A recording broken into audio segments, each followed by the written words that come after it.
부활하신 예수님께서 갈릴리 호수에서 제자들을 만나시사 153의 그 기적 역사를 행하심으로써 기적은 첫째는 뭐라고 그랬어요?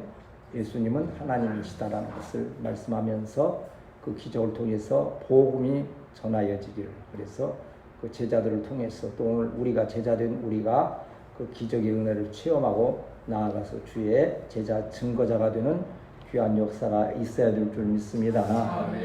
오늘 말씀 이제 읽으면서 말씀을 정리해 가도록 하겠습니다. 1절에서 3절을 같이 읽겠습니다. 시작. 그 후에 예수께서 디베랴 호수에서 또 제자들에게 자기를 나타내셨으니 나타내시기를 두려워하니라. 시몬 베드로와 안드레와 도마와 갈릴리 가나 사람 나다엘과 세베대의 아들들과 또 다른 제자들이 함께 있더니 시몬 베드로가 나는 물고기 잡으러 가더니 그들이 우리와 함께 가겠다고 나가서 배에 올랐으나 그날 밤에 아무것도 잡지 못하였더니. 여기도 역시 현장에 계시는 예수님, 찾아오신 예수님, 특별히 여기는 예수님께서 찾아가신 것을 볼 수 있는데 제자들에게 자기를 나타내셨다. 이제 참고로 말씀드리면 갈릴리 호수는 긴네롯 바다라고도 하고 여기 나오는 대로 디베리아 또 호수라고도 하고 몇 가지 이름으로, 우리도 한 지명을 또 서로 다른 이름으로 부르기도 하는 것처럼 그 나름대로의 또 뜻이 있는 거지요. 여기 이제 디베레라고 하면 티베리우스라고 하는 사람의 이름, 그 로마에 관계된 그러한 이름으로. 옛날에는 예를 들어서 무슨 누구의 길이다, 유명한 사람 대통령 길다 했는데 역사가 흐르면서 이 사람 흔적을 지우기 위해서 또 다른 사람 이름으로 갖다 붙여놓고 하는 그런 상황이 또 될 수도 있는 거지요. 그래서 어쨌든 그 갈릴리 호수에 예수님이 자기를 나타내셨다. 여기 나타내셨다고 하는 것은요, 자기 선언인 거예요. 나 여기 있다. 쉽게 말하면 나 여기 있다. 너희들끼리 있다고 생각하지 말아라. 나 여기 있다.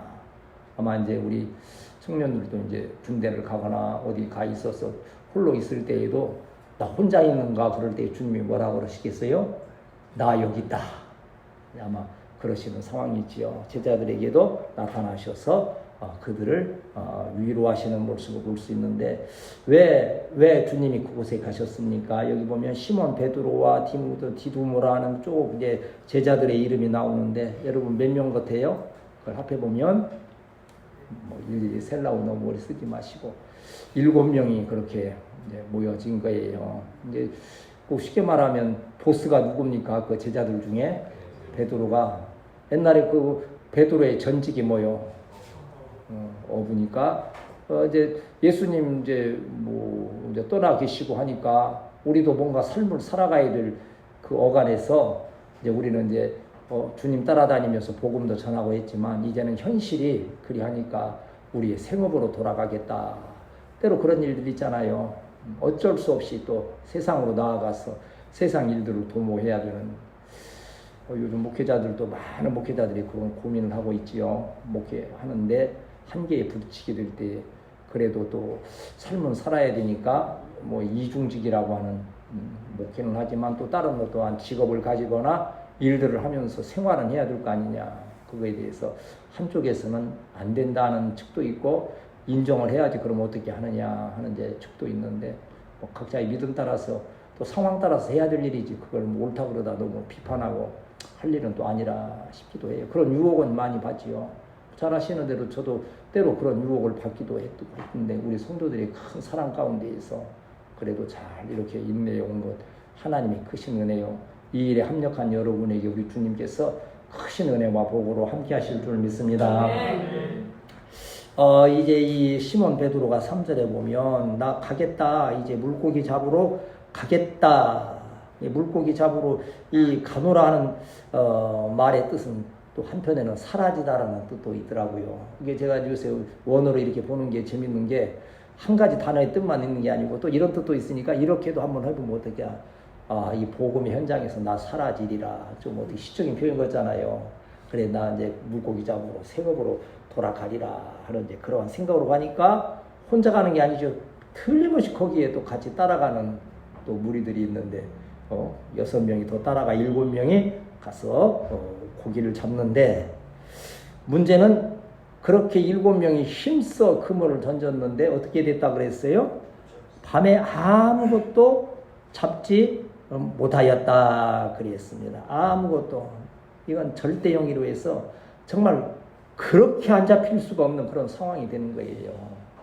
그러면 베드로가 기술이 부족해서 몇 년 동안, 예수님 3년 동안 따라다니느라고 그물 치는 거, 고기 잡는 기술을 이제는 좀 무뎌지고 잃어버려서 그랬을까요? 아니면 욕심내서 어떻게 방향을 잘못 잡아서 그랬을까요? 왜 그랬을까요? 왜 이렇게 한 마리도 못 잡았을까요? 예수님께서, 하나님께서 못 잡게 하신 거죠. 왜? 그 이후에 이제 사건을 보면, 고기를 잡고 못 잡는 것도 하나님의 뜻이구나. 우리 교회에 나아가는 향방이나 오늘 기도한 모든 향방도 다 주님의 뜻 안에 있음을 믿습니다. 아까 그랬잖아요. 우리가 얼마나 미약합니까? 앞에 있는 것도 볼 수 없고, 방금 있는 일들에 대해서도 우리가 어찌할 수 없는 그런 상황이 있지 않습니까? 그러나 주님은 찾아오시는 거예요. 성경에 보면 찾아오시는 하나님에 대해서 참 말씀하고 있지 않습니까? 75세에 하나님이 찾아오셔서 만난 사람이 누굽니까? 아브라함 만나잖아요.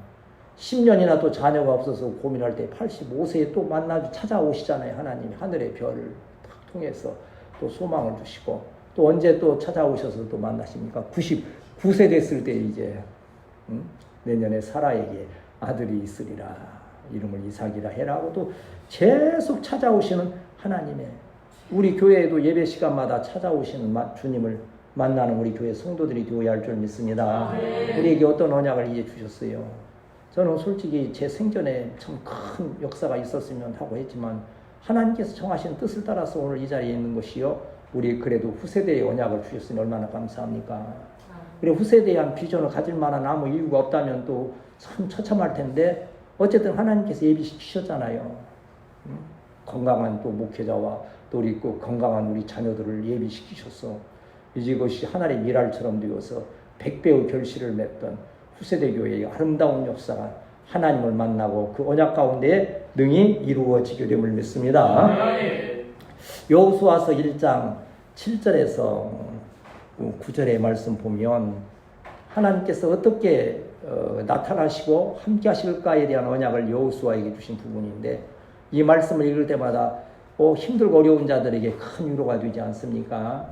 아까도 말씀드린 대로 우리 집사님들이나 우리 자녀들도 청년들도 어느 곳에 있든지 이 말씀을 한 번씩 묵상할 때에 하나님이 여기 계시고 함께 하신다는 언약이구나. 1절에서 여호수아 1장 7절에서 9절까지 읽습니다. 시작. 오직 강하고 극히 담대하여 나의 종 모세가 내게 명령한 그 율법을 다 지켜 우로나 자루나 치우치지 말라. 그리하면 어디로 가든지 형통하리니 이 율법책을 내 입에서 떠나지 말게 하며 주야로 그것을 묵상하여 그 안에 기록된 대로 다 지켜 행하라. 그리하면 내 길이 평탄하게 될 것이며 내가 형통하리라. 내가 내게 명령한 것이 아니냐. 강하고 담대하라. 두려워하지 말며 놀라지 말라. 내가 어디로 가든지 내 하나님 여호와가 너와 함께 하느니라 하시니라. 아멘. 어디로 가든지, 그 뜻은 장소적으로 어디로 가든지와 마찬가지로 언제까지든지 시간도 말씀하는 거예요. 언제나 하나님이 함께 하신다는 것은 시간뿐만 아니라 장소에 더불어서 그때 그곳에서 하나님은 나타나시고 역사하신다고 하는 거예요.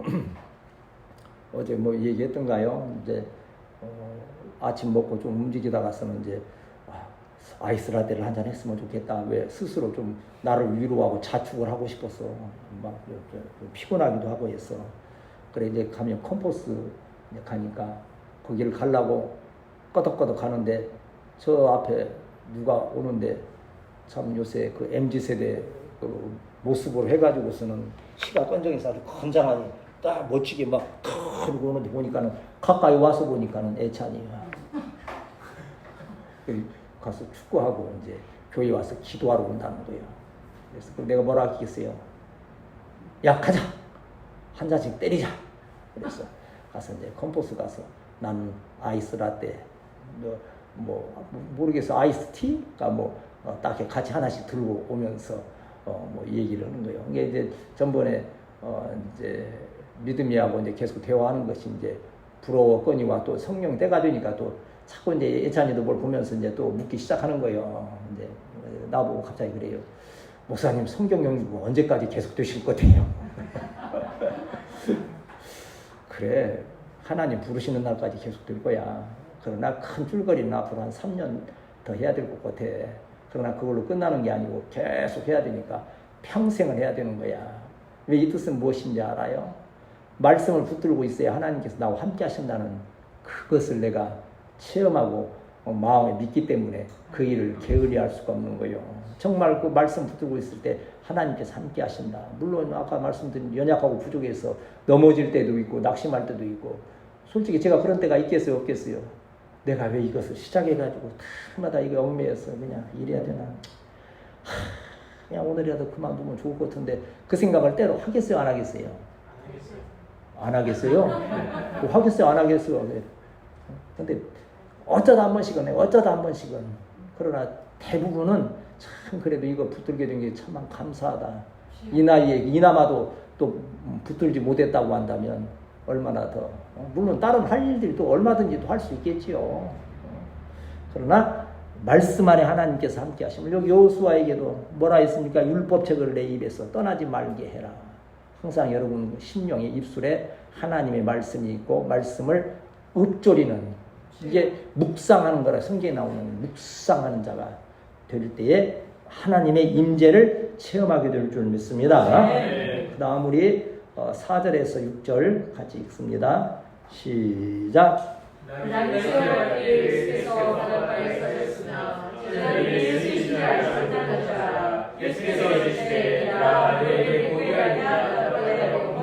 나이다 이르시되 그물을 하시니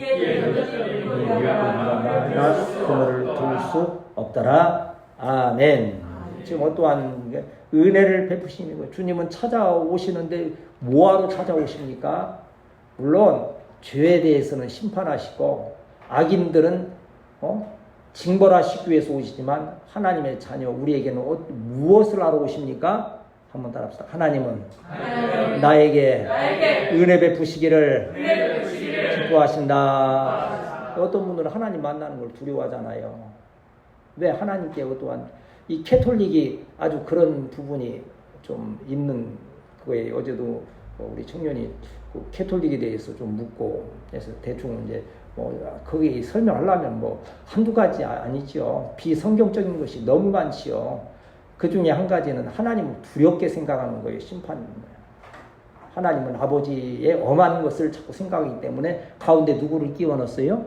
성모 마리아를 끼워 넣어서 부드럽게, 인간적으로 말하면 아빠한테 직접 얘기하면 혼날 일을 성모에게 말씀드리면 성모가 하나님께 부드럽게 잘 얘기해서 더 잘 소통이 되고 하지 않겠는가 하는 그런 생각이, 인간적인 생각이 그 안에 사실은 있는 거지요. 그러나 하나님이 우리에게 오시는 것은 책망이 아닌 은혜를 베푸시기 위해서 행하여 오심을 믿고 우리 주님을 환영하는 우리 교회의 성도들이 되어야 할 줄 믿습니다. 그래서 여기 보면 예수님께서 뭐라 하십니까? 4절에 5절 보면 이르시되 얘들아 너희에게 고기가 있느냐? 왜 주님께서 물으셨을까요? 아니 주님이 고기가 있는 걸 아셨겠어요? 모르셨겠어요? 없는 것을 전지전능하신 예수님이니까 다 아시죠. 근데 참 때때로 성경을 좀 이렇게 유머적으로 재미있게 해석하시는 분들은 성경 안에 참 예수님이 유머가 풍부하신 분이라 그리 말씀 또 해석하기도 하고 그래요. 아무튼 그런 면에서 보면 참 대단히 인간적인 그런 모습이 있지 않습니까? 수가성 여인 만날 때에도 꼭 그렇게 네 남편이 옛날 5이 있었는데 그거 밝혀야 돼요? 안 밝히고 은혜 주고 그냥 또 복음 전하면 안 돼요? 그걸 또 꼬치꼬치 캐물어가지고 또 그냥, 근데 거기에는 깊은 주님의 또 사랑과 그 은혜가 있다고 하는 거지요. 그들이 없음을 스스로 시인하면서 주님의 은혜가 아니면 위기를 벗어날 수 없다는 것을 깨닫게 하시고자 하는 거예요. 그리고 그것을 통해서 더 큰 은혜 가운데 나가게 하시려는 주님의 놀라우신 은혜가 그 가운데 있다고 하는 거지요. 근데 그 사정을 다 아시는 주님은 그냥 아는 것으로도 없어서 참 안 됐다. 우리가 불교와 유교와 기독교를 비교할 때 항상 그렇게 해석하지 않습니까? 누가 물에 빠져 있을 때 불교는 유교는 뭐라 한답니까? 뭐라 합니까? 도덕적으로 말하면 너 왜 길을 똑바로 가야지 한눈 팔다가 거기에 빠졌느냐? 너 앞으로 똑바로 가지 않으면 또 빠질 거야. 빠져서 죽을 거야 하면서 자꾸 도덕적으로 가르치지 않습니까? 불교는 어떻습니까? 빠졌으니 얼마나 불쌍한가. 저가 참 혼자 참 힘으로 빠져나왔으면 좋겠는데 못 빠져나오면 죽는 것이고 빠져 안타깝다 안타깝다 하고 염불하듯이 하는 것이 불교의 특성이라고 한다면 기독교의 주님의 은혜는 무엇입니까? 두말할 것도 없이 물속으로 뛰어 들어가서 빠져 죽어가는 그를 건져내는 이것이 사랑의 종교요. 하나님의 은혜라고 하는 거지요. 근데 왜 너희가 고기가 있느냐 없느냐 말씀만 하실 뿐만 아니라 그 다음에 하시는 말씀이 배 오른편에 그물을 던지라. 그리하면 잡으리라.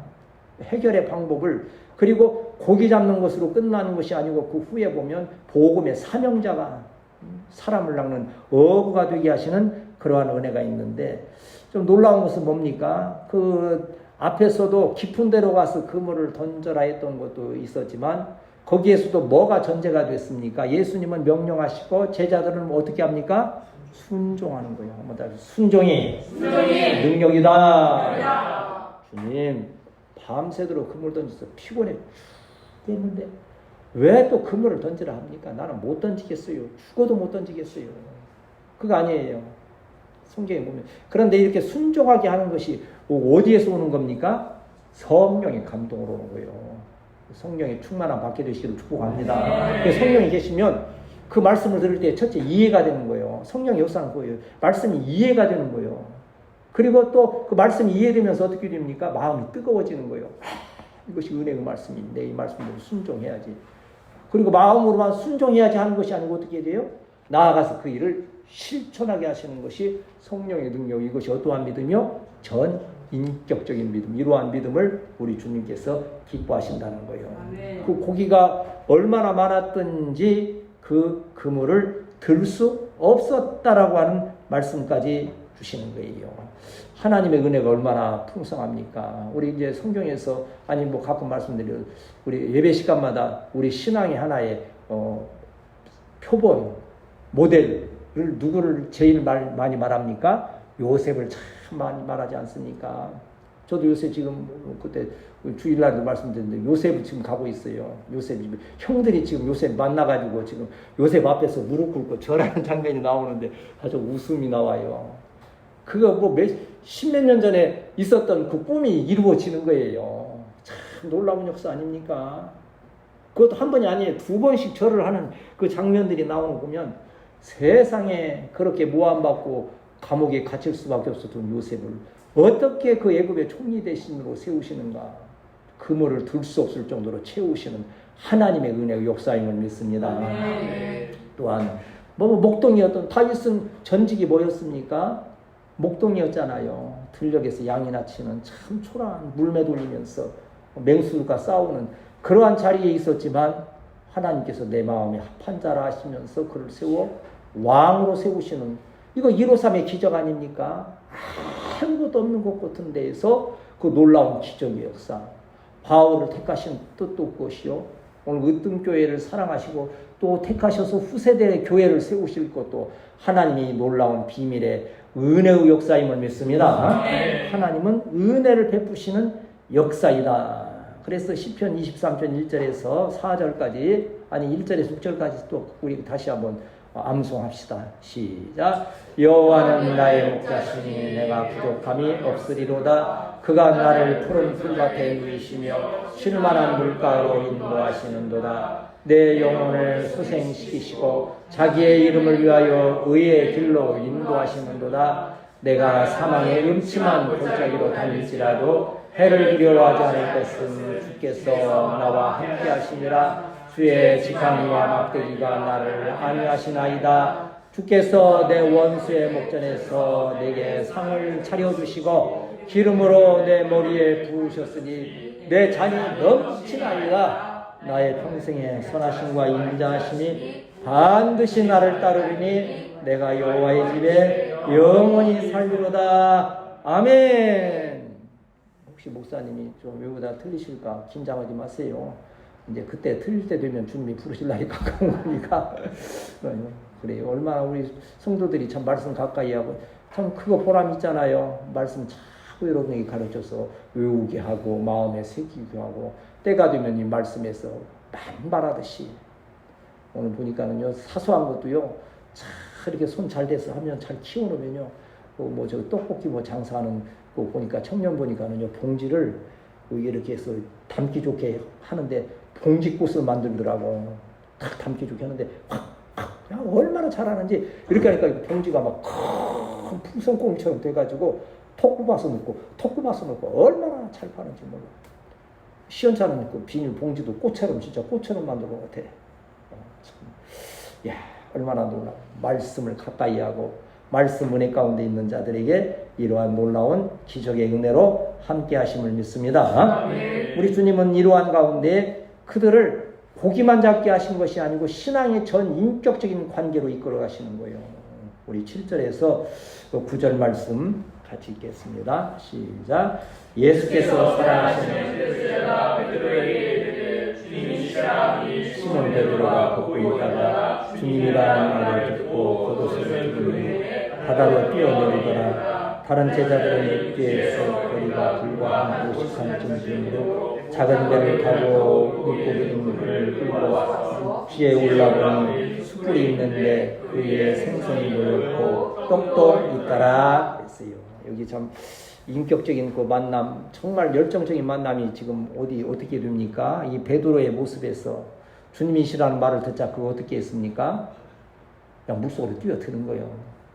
참, 우리가 베드로에 대해서 때로는 실수 많고 허물 많은 베드로를 용서하시고 의심 많은 도마에게 뭐 확신 주시고 하지만 또 이러한 믿음의 열정은 얼마나 아름다운 겁니까? 주님을 아실 때 뭐 불이 두렵지 않은 거예요. 물 위로 걸어올라 할 때 걸어가는 이 믿음.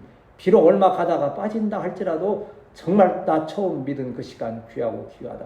우리 사랑하는 성도들에게 이 첫 믿음이 주님 오실 그날까지 계속 진행되는 귀한 역사가 있어야 될 줄 믿습니다. 그 믿음으로써 뛰어내리는 이 베드로의 순수한 마음 얼마나 아름답습니까? 또 그러면 또 다 뛰어내리면 또 이게 재미가 없잖아요. 또 어떠한 사람들이 있습니까? 다른 제자들은 어떻게 합니까? 거리가 한 50간쯤 된다. 50간쯤 된다는 그 뜻은 한 200규빗이니까 100m 정도 되는 거리니까 뭐 그냥 뭐 물속으로 다 뛰어들면 또 이게 또 뭔가 또 이게 좀 오버하는 듯이 되잖아요. 그들은 또 그들 나름대로의 어떠한 그 은사와 어떠한 그런 개성을 따라서 침착하니 아마 오면서 뭐 찬양을 했을 수도 있고 기도를 할 수도 있고 성경 말씀을 암송할 수도 있고 교회는 다 베드로처럼 뛰어내리는 사람도 필요하고 차분하게 또 배를 끌고 가는 것처럼 다른 제자들과 같은 그런 너는 왜 안 뛰어내렸냐 판단하고 너는 왜 뛰어내렸냐 그러면 그건 아름다운 모습이 아니지요. 서로가 우리 한 가족이지만 서로의 또 나름대로 다 신앙의 개성이 있어요. 보면 특별한 그런 것들이 있어요. 그 사랑으로 연합되니까 얼마나 아름답습니까? 항상 내가 여러분이 그런 거예요. 참 한 가족이 이렇게 부모와 자녀가 연합해서 주의를 하기가 쉬운 세상이 아니요. 지금은 아버지가 아들 성질난다고 막 총으로 쏘아 죽이지 않냐. 또 아들이 아버지를 갖다가 칼로 찔러 죽이질 않느냐. 그걸 안 맞을 때 놀라운 은혜, 전 인격적인 믿음 가운데에서 주 안에서 하나 된 저와 여러분 하나님께서 귀한 역사, 충만한 역사로 함께 하실 줄 믿습니다. 왜 이 베드로는 막 물에 막 급히 뛰어내리고 제자들은 차분하게 물고기를 든 것을 끌고 와서 보니까 예수님이 어떻게 하셨다 그랬어요? 9절에 보면 육지에 숯불을 피웠다. 밤새도록 고기 못 잡은 제자들의 배가 고팠을까요? 안 고팠을까요? 고팠지. 이게 주님의 사랑이요. 배고픈 것을 알고 숯불 피워서 고기를 구워주시는 너무 참 순진한 사랑 아닙니까?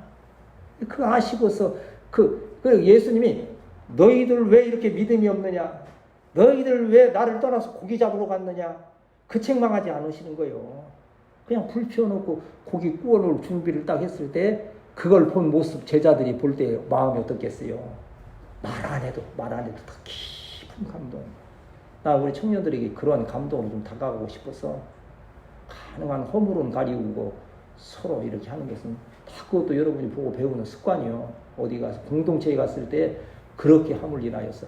그러나 또 잘못된 것까지 다 뭐 이렇게 뭐 하는 건 아니죠. 그래서 제가 제일 말하는 게 뭐요? 마지막 2%를 침착하니 해라. 그런 것은 그런 사랑의 또 교훈인 거예요. 말씀 벗어나면 또 때로는 따끔하게 할 수도 있겠고. 그런데 그런 일이 많지 않음을 인하여서 얼마나 감사합니까? 그리고 생선을 놓고 떡도 있더라. 이게 생선과 떡이라는 이 눈에 보이는 물질적인 거지만요. 얼마나 아름다운 조화입니까? 왜 오병이어의 기적 때 그 어린아이가 가진 것이 뭘 가졌어요? 떡과 보리떡 5개와 빵이죠. 빵과 뭘 가졌다 그랬어요? 작은 물고기, 생선 2마리. 뭐 방목사님도 그때 뭐 설명하신 일이 있었지만 빵 먹다가 빵만 먹으면 목 맺히고 답답한 거, 요 간간한 생선을 먹음으로써 조화를 이루는 거예요. 이게 주님의 사랑은 빵만 주는 사랑이 아니에요. 짜디짠 생선만 주는 사랑이 아니에요. 배부르게 빵을 주시는가 하면 그 잘 소화되도록 물고기까지 주시는 주님의 완전한 사랑을 날마다 체험하는 우리 교회. 우리 교회는 그러한 은혜를 체험하고 있잖아요. 그렇기 때문에 이렇게 감사하며 예배 드릴 수 있는 거지요. 주님이 얼마나 아름다운 인격적인 교제를 주셨습니까? 에덴 동산에서는 누구와 교제하시는 거요?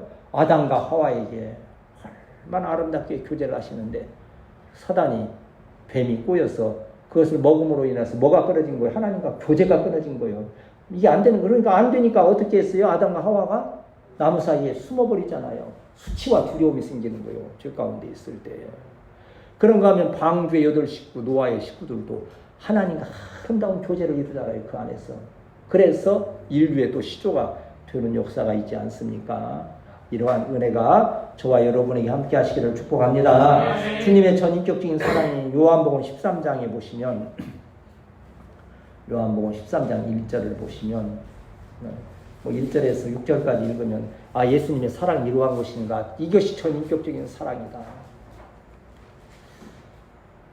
같이 읽습니다. 요한복음 13장 1절에서 6절 시작. 6월절 전에 예수께서 자기가 세상을 떠나 아버지께로 돌아가실 때가 이른 줄 아시고 세상에 있는 자기 사람들을 사랑하시되 끝까지 사랑하시니라. 마귀가 벌써 시몬의 아들 바로 유다의 마음에 예수를 팔려는 생각을 넣었더라. 저녁 먹는 중 예수는 아버지께서 모든 것을 자기 손에 맡기신 것과 또 자기가 하나님께로 모셨다가 하나님께로 돌아가실 것을 아시고 저녁 잡수시던 자리에서 일어나 겉옷을 벗고 수건을 가져다가 허리에 두르시고 이에 대하여 물을 떠서 제자들의 발을 씻으시고 그 두르신 수건으로 닦기를 시작하여 시몬 베드로에게 이르시니 베드로가 이르되 주여 주께서 내 발을 씻으시나이까. 끝까지 사랑하시는 실천이 뭡니까? 제자들의 발까지 씻어주시는. 이건 뭐 형식적으로 발 씻어주는 그게 있는 게 아니지요. 전인격적인 만남이 그 가운데서 이루어지는 거예요. 아까 말씀드렸는데 예수님이 왜 너희들 왜 고기를 못 잡았냐, 왜 나를 버리고 고기 잡으러 갔냐고 그런 말씀이 없어요. 불 피워놓고 그냥 거기다 그냥 기다리시는 거예요. 그럼 그걸 볼 때 더 큰 감동으로 더 큰 은혜로 나아가지는 거죠. 우리 교회가 후세대 교회에서 아름답게 부흥될 때에도 이러한 전인격적인 사랑의 은혜가 체험이 되고 교통되는 역사가 있어야 될 줄 믿습니다. 10절 11절 읽고 말씀 이제 마치도록 하겠습니다. 시작. 예수께서 이르시되 지금 잡은 생선을 좀 가져오라 하시니 시몬 베드로가 올라가서 그물을 육지에 끌어올리니 다른 잡은 고기가 113마리나 아멘. 153마리 가지고서 또 어떤 막 이렇게 해석하고 이게 무슨 153이 무슨 의미가 있을까 그래서 여러 신학자들이 뭐 여러 가지로 분석을 하는데 뭐 성경에 나오지 않았으니까는 뭐라 할 수 없어요. 그리고 어떤 분은 뭐 100은 이방인의 수고, 50은 뭐 유대인의 수고, 3은 삼위일체에서 153이다. 뭐 그렇게 해석하는 또 은혜가 될 수도 있겠지요. 그러나 여러 가지 해석과 뭐 그걸 떠나서 우리 주님이 계시면 153마리는 왜 153마리냐?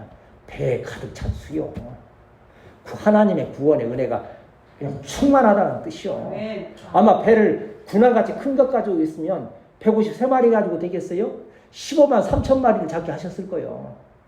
우리도 153 비전은 그때 뭐 처음에 15 재정과 뭐 했던 그런 것을 지금도 기억하고 기도하고 있지만 때가 이르면 하나님께서 우리의 믿음의 분량을 따라서 그 배에 여러분 그래 큰 꿈을 가지라는 게 그거예요. 여러분 배가 크면 153마리가 아니고 15만 3천 마리 153만 마리를 채워주시는 하나님이시라는 거예요. 전능하신 그러한 은혜가 저와 여러분에게 체험되는 귀한 역사가 있어야 될 줄 믿습니다. 미국 보세요. 미국이요, 이제 역사학자들이 그래요. 강대국은 100년을 간다는 거 일반적으로.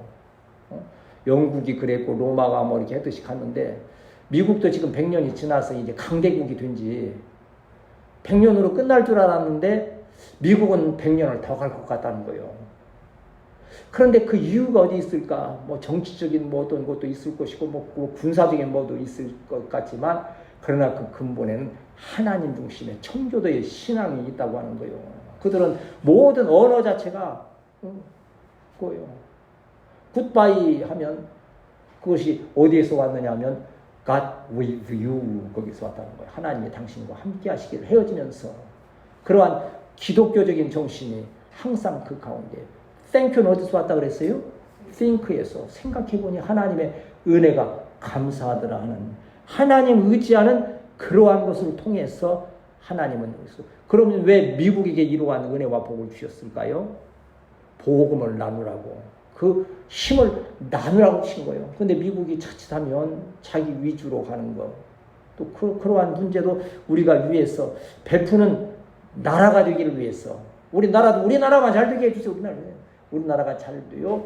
나누는 나라가 되게 하옵소서. 내가 잘 돼요. 우리 교회가 잘 돼요. 나누는 교회가 나누는 성도가 되고 뭘 나눠요? 첫째, 복음을 나누고 또한 나아가서 우리가 하나님의 은혜와 복을 받아서 빵까지 나눌 수 있는 우리의 받은 복까지 나눌 수 있는 그런 교회가 되기를 마음에 사모하고 현장에 찾아오셔서 153마리의 고기를 잡게 하신 것처럼 넉넉히 채워주시는 그 기적의 은혜를 날마다 체험하는 성도들이 되시길 축복합니다.